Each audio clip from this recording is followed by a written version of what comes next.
ತಂದಿದೆ. ಏನೋ ಈಗಿನ ಮಳೆ ಬರುತ್ತೆ ಅಂತ ಹೇಳಿದ್ರು. ಕೃಷ್ಣ ಪರಮಾತ್ಮ ನಮ್ಮನ್ನು ಮಾಡಿದ್ದಾರೆ, ಎರಡು ಆಚಾರ್ಯ ಪ್ರವಚನ ಮಾಡಿದ್ದಾರೆ. ಈ ಕಾರ್ಯಕ್ರಮ ಬಹಳ ಚಂದ ಮಾಡಲಿಕ್ಕೆ ವರ್ಷ ನಮಗೆ ಎಲ್ಲ ಸೇವೆ ಮಾಡೋ ಇದ್ದಾರೆ. ಅವ್ರ ಹೆಸರು ನಮ್ಮ ಸಖಿ ಹೇಳೋದು. ಎಲ್ಲರಿಗೂ ನಮಸ್ಕಾರ. ಸ್ವಾನಂದ ಜಮರಾಜ್ ಅವರಿಗೆ ಹೇಳಿದ್ದೆ ಮತ್ತು ಸುರೇಶ್ ವಿಜಯ ಅವರ ಬರಬೇಕು ಹೇಳಿದ್ದಾರೆ. ಬಹಳ ವರ್ಷ ಬಹಳ ಸೇವೆ ಮಾಡ್ತಾ ಇದ್ದಾರೆ. ಈ ರಾತ್ರಿಗಳಾಗಲಿ ಮಧ್ಯಾಹ್ನವನ್ನಾಗಲಿ ಈ ಎರಡಕ್ಕೂ ಅವರೇ ಜವಾಬ್ದಾರಿ ತಗೊಂಡಿದ್ದಾರೆ. ನಾವು ತುಂಬ ಕೈ ಆಡ್ತಾ ಇದ್ದೇವೆ. ಈ ಎರಡು ಕಾರ್ಯಕ್ರಮ ನಾವು ವರ್ಷ ಮಾಡ್ತಾ ಇದ್ದೇವೆ. ಮಾಡ್ತಾ ಇದ್ದಾರೆ. ಬಹಳ ಸಂತೋಷ. ಅವರ ಆಚಾರ್ಯ ಎಲ್ಲರೂ ಒಂದು ಪರಮಾತ್ಮ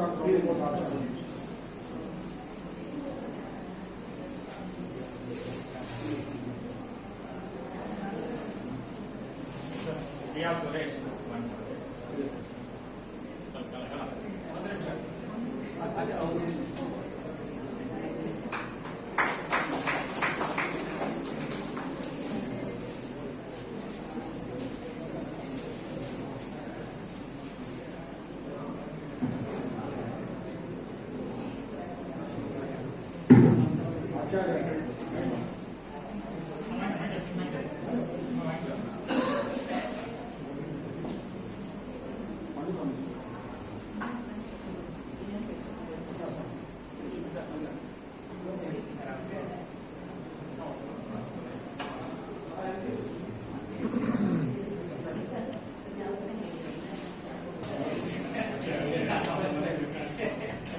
ಎಲ್ಲರೂ ಒಂದು ಪರಮಾತ್ಮ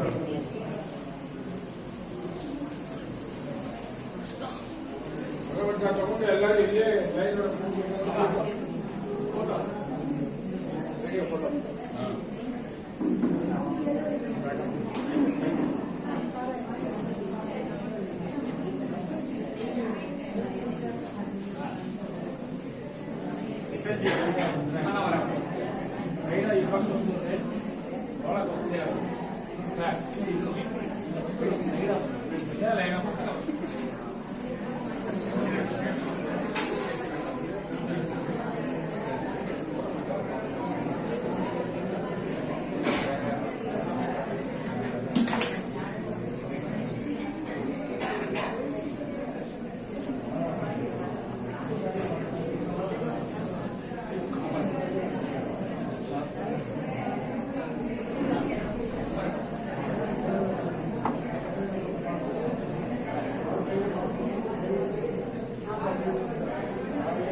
महाकाय सूर्यकोशाप्रभा निर्विघ्नं सर्वकार्ये सर्वदा आपादो पर्यन्तं गुरुणा आत्मस्मरे तेन घटनां नश्यन्ति सिद्ध्यन्ति च मनोरथाः।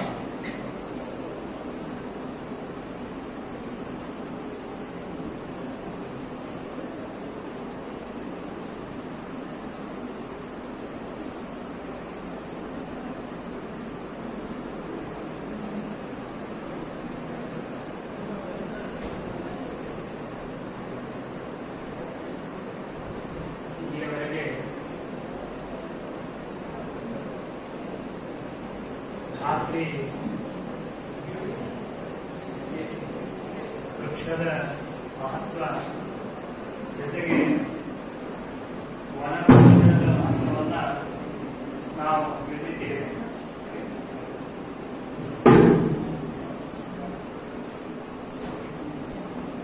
ನಾನು ಹೇಳಿದ ಮೇಲೆ ಮಾತನ್ನು ಹೇಳ್ತಾ ಇದ್ದೀನಿ.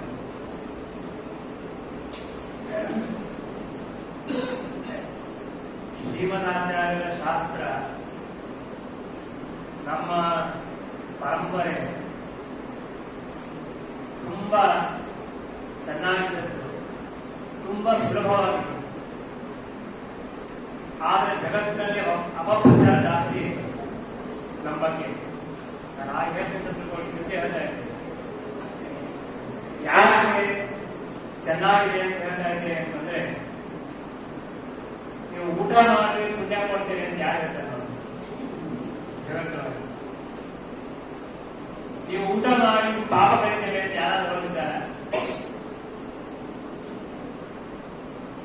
ಪುರಾಣ ಹೇಳ್ತಾ ಇದೆ, ಶ್ರೀಮದ್ ಆಚಾರ್ಯ ತೋರಿಸ್ಕೊಡ್ತಾ ಇದ್ದಾರೆ, ನೀವು ಕಷ್ಟ ಪಡಬೇಡಿ, ಒಂದಿನ ಬಂದು ಚೆನ್ನಾಗಿ ಊಟ ಮಾಡಿ ನಿಮ್ಮ ಪಾಪ ಕಳಿತೇವೆ ಅಂತ ಹೇಳುವಂತಹ ಶಾಸ್ತ್ರ ಶ್ರೀಮದ್ ಆಚಾರ್ಯ.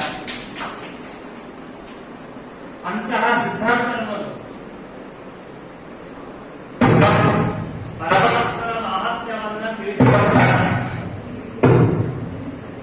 ಭಗವಂತನ ಮಹಾತ್ಮ್ಯವನ್ನ ಹೇಳುವಂತಹ ಪುರಾಣಗಳು ಅಥವಾ ಮಹಾಭಾರತ, ವೇದ ನಮಗೆ ಏನ್ ತೋರಿಸಿಕೊಡ್ತಾ ಇದೆ ಅಂತಂದ್ರೆ, ಪರಮಾತ್ಮನ ಅದ್ಭುತವಾದ ಸಾಮರ್ಥ್ಯವನ್ನ, ಭಗವಂತನ ಕರುಣೆಯನ್ನ ನಮಗೆ ತೋರಿಸಿಕೊಡ್ತಾ ಇದೆ.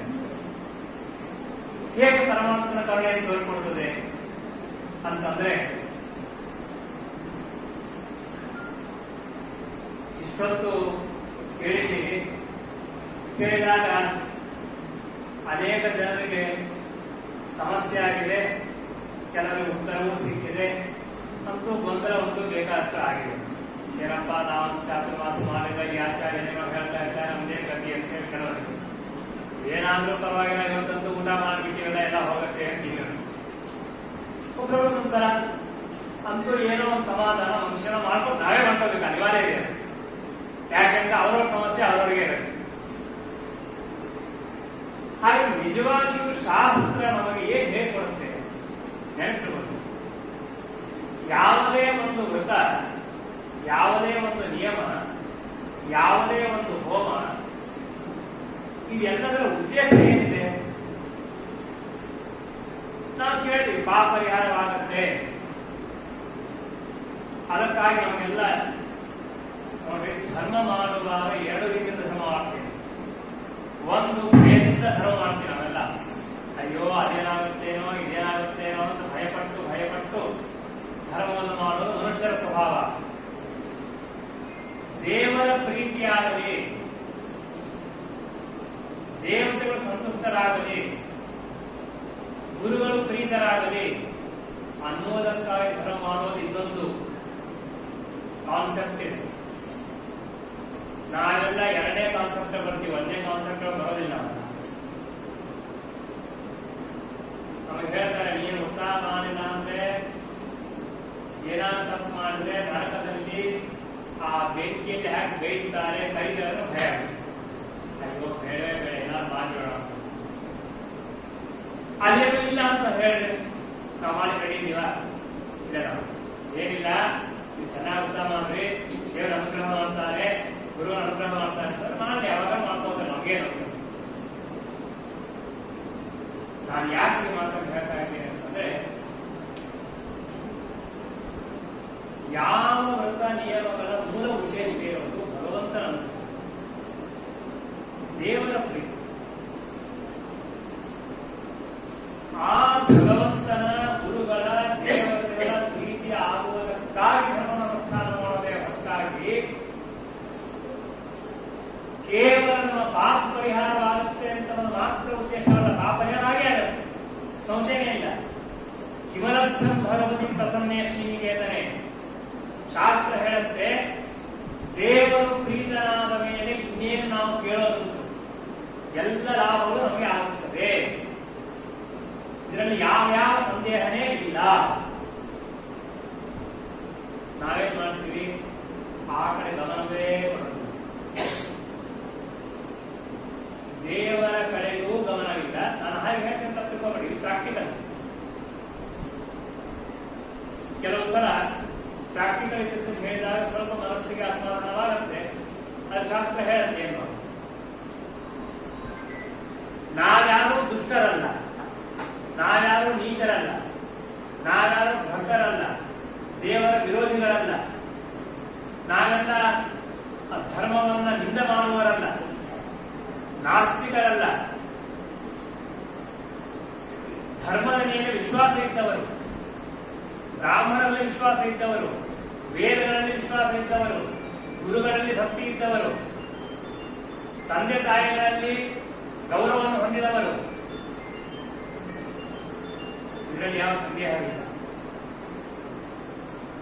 ಆದರೆ ಅದರ ಜೊತೆಗೆ ನಾವು ಭಗವಂತನ ಆರಾಧನೆಯನ್ನು ಮಾಡಬೇಕು, ನಾವು ಪರಮಾತ್ಮನಿಗಾಗಿ ಕಾರ್ಯವನ್ನು ಮಾಡ್ತಾ ಇದ್ದೇವೆ ಅನ್ನೋದು ಮಾತ್ರ ನಮ್ಮ ಗಮನಕ್ಕೆ ಬರಬೇಕು.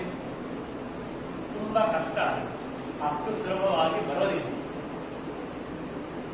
Because we are running. ನಾವು ಯಾವಾಗಲೂ ಟೆನ್ಷನ್, ಟೈಮ್ ನೋಡ್ತಾ ಇರ್ತೀವಿ. ಹೇಳೋದಿಲ್ಲ 12 ಯಾರು ಮುಗಿಸ್ಬೇಡಿ ಅಂತ. ನಾವು 12 ಲಕ್ಷ ಪ್ರವಚನಗಳ ಲಕ್ಷ್ಯ ಏನಾಗಿದೆ? ಪ್ರವಚನಕ್ಕೆ ಯಾಕೆ ಬಿಡಬೇಕಾಗಿದ್ರೆ ಇಲ್ಲಿ ಕೂತು ನಾವು ಬೇರೆ ಧ್ಯಾನ ಮಾಡಿದ್ರೆ ಬೇರೆ ಕಡೆ ಇರ್ಬೋದು. ನಾವು ಯಾವ ಕಾರ್ಯವನ್ನು ಮಾಡ್ತೇವೆ ಅದು ಎಷ್ಟೊತ್ತು ಮಾಡ್ತೇವೋ ಅಂದ್ರೆ ಅದು ಹೇಗೆ ಮಾಡ್ತೇವೆ ಅಂತ ಬಹಳ ಮಹತ್ವ. ನಾವು ಸುಮ್ಮನೆ ಲೌಕಿಕವಾದ ದೃಷ್ಟಾಂತ ಹೇಳ್ತೇವೆ. ಆಫೀಸ್ನಲ್ಲಿ ನಮಗೆ 5 ತಾಸು 6 ತಾಸು 7 ತಾಸು ಕೆಲಸ ಮಾಡಿ ಹೇಳ್ತಾರೆ. ನಾವು ಹೋಗಿರ್ತೀವಿ, ನಮ್ಗೆ ಗೊತ್ತಿರುತ್ತೆ ಇದು 2 ಅವರ್ಸ್ ಮಾಡಿದ್ರೆ ಸಾಕು. ಆತ್ಮ ಶಕ್ತಿಗೆ ಆ ಕಡೆ ಈ ಕಡೆ ಎಲ್ಲ ಮಾಡಿ ಕೊನೆಗೆ ಏನ್ ಮಾಡ್ತೀವಿ ಅಂತಂದ್ರೆ ಆ ಇಡೀ ಕೆಲಸ 2 ತಾಸು ಮಾಡ್ಬಿಡ್ತೀವಿ. ಯಾಕಂದ್ರೆ ಅಷ್ಟು ಗಮನ ಇರುತ್ತೆ. ಇವಾಗ ಇಷ್ಟೊಂದು ಮುಗಿಸಲೇಬೇಕು ನಾವು. ನಿಮ್ಮ ಕೆಲಸ ಯಾವಾಗ ಮುಗಿತು, ಯಾವಾಗ ಫಲ ಸಿಕ್ತು ಅಂದ್ರೆ ಯಾವಾಗ ತುಂಬಾ ಇಂಟ್ರೆಸ್ಟ್ ಆಗಿ ಮಾಡಿದ್ರಲ್ಲ, 3 ತಾಸು ಮಾಡೋ ಕೆಲಸ 1 ತಾಸು ಮಾಡಬೇಕು. ನೆನಪಿಟ್ಟು ಯಾಕೆ ಅಂದ್ರೆ ಆವಾಗ ನನಗೆ ಅಷ್ಟು ಗಮನ ಇದೆ. ಹಾಗೆ ಇವಾಗ ನಾವೆಲ್ಲ ಮಾಡಿದ ಕರ್ಮಕ್ಕೆ ದಯಮಾಡಿ ಹಿಂದೆ ಕೂತ ಮಾತಾಡಬೇಕು. ಪ್ರವಚನ ಹೇಳ್ತಾ ಇದೆ, ಲಕ್ಷ್ಮಣ್ ಕೇಳಬೇಕು. ನಾವು ದೂರಿಂದ ಬಂದು ಹೇಳ್ತಾ ಇದ್ದೀವಿ, ಲಕ್ಷ್ಮಣ್ ಕೇಳಬೇಕು. ಪರಮಾತ್ಮನನ್ನ ಸ್ಮರಣ ಮಾಡುವುದಕ್ಕೋಸ್ಕರವಾಗಿ ಶಿವದಾಸ ಹೇಳ್ತಾರೆ, ಕ್ರೀಡೆಯಾಮ ವಾಸುದೇವ. ದೇವರ ಪ್ರೀತಿಗಾಗಿ ಎಲ್ಲ ಕಾರ್ಯವನ್ನು ಮಾಡಬೇಕೆ ಹೊರತಾಗಿ ನಮ್ಮ ಅಹಂಕಾರ, ನಮ್ಮ ಪ್ರತಿಷ್ಠೆ, ನಮ್ಮ ಸೊಕ್ಕು, ನಮ್ಮ ಅಧಿಕಾರ, ನಮ್ಮ ಶ್ರೀಮಂತಿಕೆ. ನೀನು ಶ್ರೀಮಂತಿಕೆ ಎಲ್ಲಿ ಬರುತ್ತೆ ದೇವರ ಮುಂದೆ? ನೀನೇನು ಶ್ರೀಪತಿನ, ನೀನು ಲಕ್ಷ್ಮೀಪತಿನ, ನೀನು ನಿನಗೇನು ಅಧಿಕಾರ ಇದೆ? ನಿನಗೆ ಜಗತ್ತಿನಲ್ಲಿ ಮನುಷ್ಯನಿಗೆ ನಾಯಿಗೆ ಕಿಮ್ಮತ್ತಿಲ್ಲ, ರಾಜನಿಗೆ ಕಿಮ್ಮತ್ತಿಲ್ಲ. ಆದ್ಮೇಲೆ ಯಾಕೆ ಅಹಂಕಾರ ಮಾಡಬೇಕು ಮನುಷ್ಯ? ನಾನು ಮಹಾ ಬುದ್ಧಿವಂತ, ನಾನು ಮಹಾ ಶ್ರೀಮಂತ, ನಾನು ಬೇಕಾದ ಕೆಲಸ ಮಾಡ್ತೇನೆ, ನನ್ನ ಜಗತ್ತಿನ ಇನ್ನೂ ನಡೆಯೋದಿಲ್ಲ. ಯಾರು ಕೇಳ್ತಾರೆ? 10 ವರ್ಷ 20 ವರ್ಷ 50 ವರ್ಷ 80 ವರ್ಷ ಬದುಕ್ತಿರಷ್ಟೇ, ಮುಂದೆ ಯಾರು ನಮ್ಗೆ ಕೇಳ್ತಾರೆ? ನಮ್ಮ ಜೊತೆಗೆ ಬರೋದು ನಾವು ಮಾಡಿರ್ತಕ್ಕಂಥ ಧರ್ಮ ಮಾತ್ರ ಬರುತ್ತೆ. ನಾವೆಲ್ಲ ಸೇರಿದ್ದೇವೆ. ನಾವು ಅದಕ್ಕೆ ಮದುವೆ, ನಾವೆಲ್ಲ ಬ್ರಾಹ್ಮಣರು, ವೈಷ್ಣವರು, ವಿಷ್ಣು ಭಕ್ತರು, ಧಾರ್ಮಿಕರು.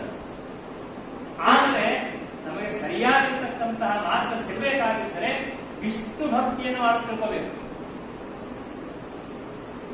ನಮ್ಮಲ್ಲಿರತಕ್ಕಂತಹ ದೋಷಗಳನ್ನು ದೂರ ಮಾಡಿಕೊಳ್ಬೇಕು.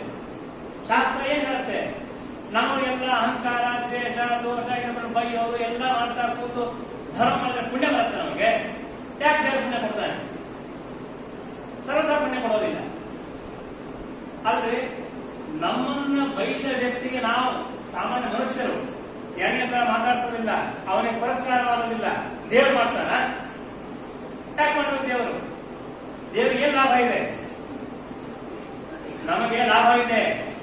ಎರಡನೇ ಸಲ ಅವನು ದಕ್ಷಿಣೆ ಕೊಡ್ತಾನೆ, ಮರ್ಯಾದೆ ಮಾಡ್ತಾನೆ, ಇಲ್ಲ ಅಂದ್ರೆ ಏನ್ ಮಾಡೋದು, ಬಿಟ್ಟೋದ್ರೆ ಏನೋ ಗತಿ ಏನು ಅಂತ ದೇವರಿಗೆ ಏನಿದೆ, ಈ ಯಾರು ಅಂತಾರ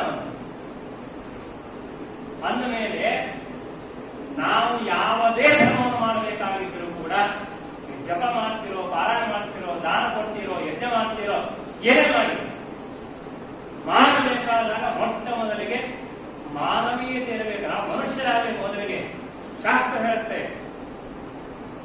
ನಮ್ಮಲ್ಲಿರ್ತಕ್ಕಂತಹ ದೋಷಗಳನ್ನ ದೂರ ಮಾಡ್ಕೊಳ್ಬೇಕು, ಆಮೇಲೆ ತಾನು ಮುದ್ದೆಲ್ಲ ಮಾಡೋದು. ದಾಸ ಹೇಳ್ತಾರೆ ತಂದೆ ತಾಯಿ ಇರುವುದಕ್ಕೆ ಅವರು ಮಾತಾಡ್ಸೋದಿಲ್ಲ, ಸತ್ತ ಮೇಲೆ ಪಿಂಡ ಇರ್ತಾರೆ, ಶ್ರಾದ್ದ ಮಾಡ್ತಾರೆ. ಹೇಗೆ ಮಾಡ್ತಾರೆ ಅಂದ್ರೆ 10 ಲಕ್ಷ ಖರ್ಚು ಮಾಡಿ ಮಾಡ್ತಾರೆ. ಏನ್ ಉಪಯೋಗ ಬೀಳುತ್ತೆ? ನೀನು 10 ಲಕ್ಷ ತಗೊಂಡು ಏನ್ ಮಾಡ್ತಾರೆ? ಇದ್ದಾಗ ನೀರು ಕೊಡೋದಿಲ್ಲ, ಇದ್ದಾಗ ಊಟಕ್ಕೆ ಹಾಕೋದಿಲ್ಲ, ಆಮೇಲೆ ಮರ್ಯಾದೆ ಮಾಡೋದು. ಯಾಕೆ ಜನ ನೋಡ್ತಾರೆ, ಓ ಅವನು ರಕ್ತದಾನ ಕೊಟ್ಟ, ಇಷ್ಟು ಮಾಡಿಲ್ಲ, ಹಾಗೆ ಹೀಗೆ ಹೊಗಳ್ತಾರೆ. ಅದಕ್ಕಾಗಿ ಮಾಡೋದ ಶ್ರಾದ್ದಗಳನ್ನ ನಿನ್ನ ಮರ್ಯಾದೆಯಾಗಿ ನೀನು ಮಾಡ್ತೀಯಾ? ಈಗ ನಡೀತಾ ಇರೋದು ಅದೇ. ಯಾವುದೇ ಧರ್ಮವನ್ನು ಮಾಡ್ರಿ ತೋರಿಸೋದಕ್ಕಾಗಿ ಮಾಡಬೇಡಿ, ದೇವರ ಪ್ರೀತಿಯಾಗಿ ಮಾಡಿ. ಧರ್ಮ ಯಾಕೆ ಮಾಡಬೇಕು? ಹಾಗಿದ್ರೆ ಕಷ್ಟಪಡ್ತೀವಿ ನಾವೆಲ್ಲ. ಎಲ್ಲರೂ ಹಣ ಕಷ್ಟತಾನೆ ಪಟ್ಟು ಹಣ ಗಳಿಸೋದು ಸುಮ್ಮನೆ ಯಾರು ಬರೋದಿಲ್ಲ. ಕಷ್ಟಪಟ್ಟು ಹಣ ಗಳಿಸ್ತೇವೆ, ಕಷ್ಟಪಟ್ಟು ನಾವು ದಾನ ಮಾಡ್ತೇವೆ, ಕಷ್ಟಪಟ್ಟು ಯಜ್ಞ ಮಾಡ್ತೇವೆ, ಕಷ್ಟಪಟ್ಟು ಪೂಜೆ ಮಾಡ್ತೇವೆ. ಅದಕ್ಕೆ ನಾವೆಲ್ಲ ಧಾರ್ಮಿಕರು. ನಮಗೆ ದೇವರಲ್ಲಿ ವಿಶ್ವಾಸ ಇದೆ, ದೇವರಲ್ಲಿ ವಿಶ್ವಾಸ ಇದೆ, ಧರ್ಮದಲ್ಲಿ ವಿಶ್ವಾಸ ಇದೆ.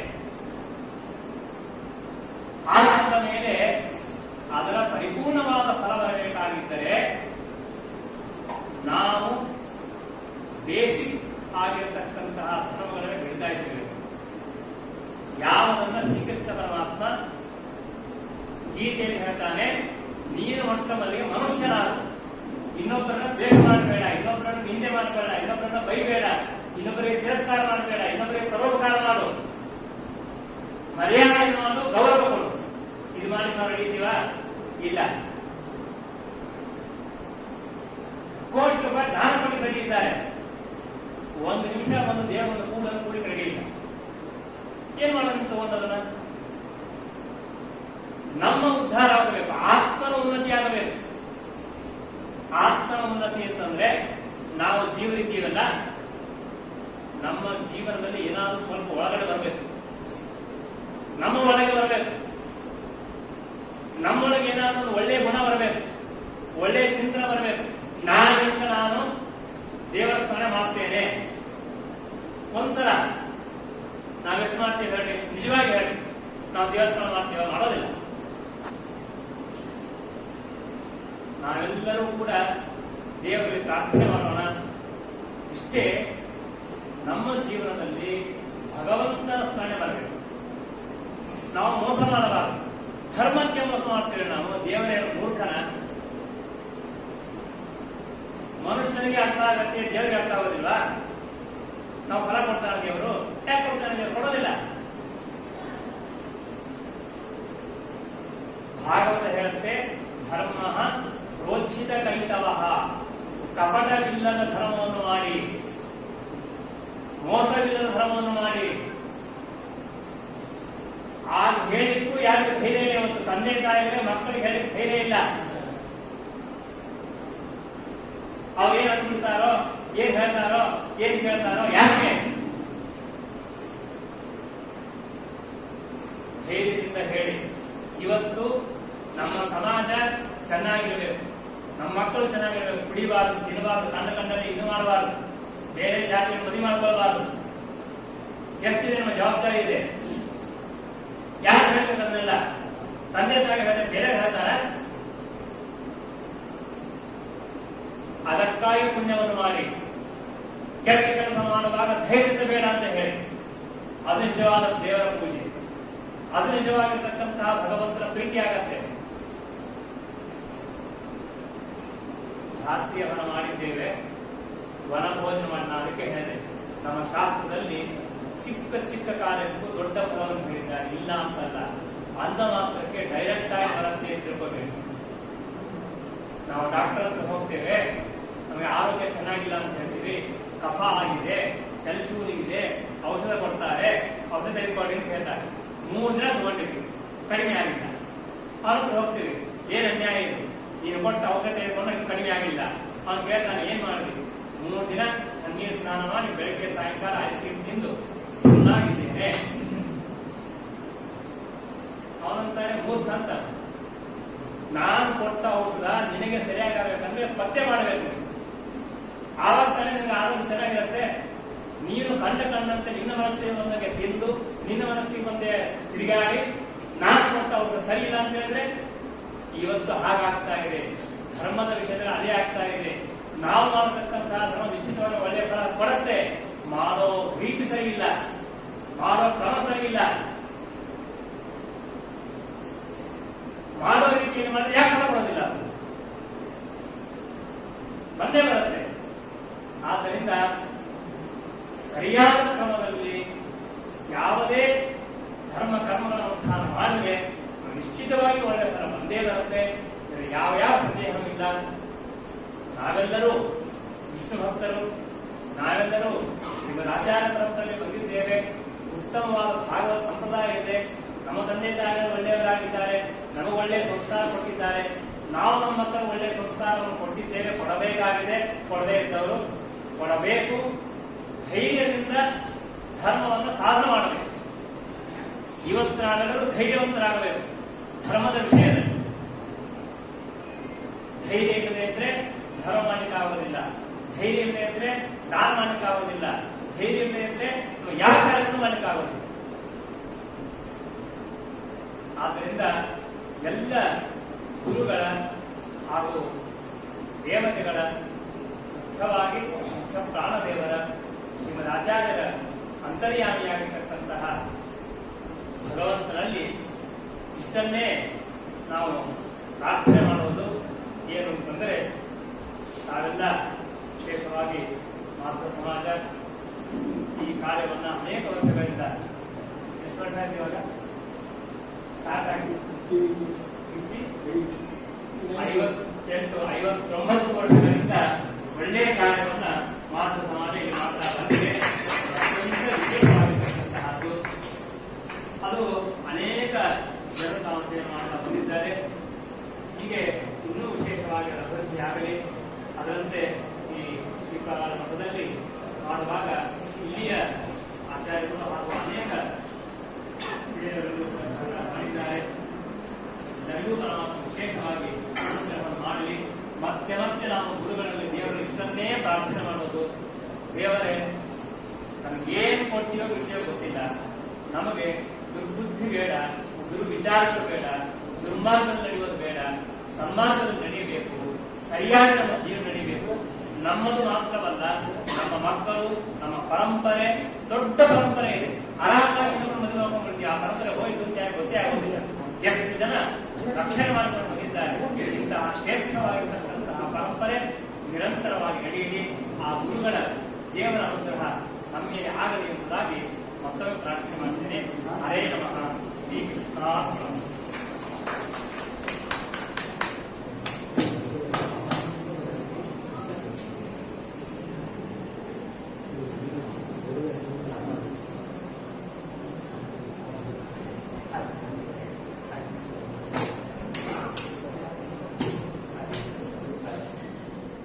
ಯಾರು